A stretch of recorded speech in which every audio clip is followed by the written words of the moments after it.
Magluluto ako ng adobo na balunan.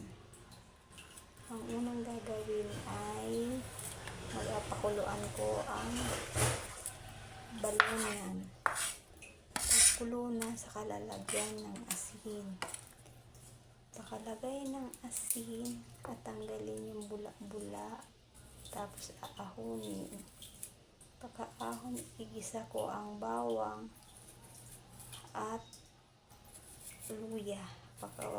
Ng luya ay isusunod na ay yung balunan, igigisa.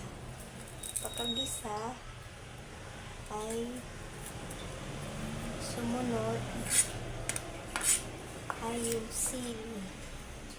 Sumunod yung ingredients na argan sauce, saka toyo, saka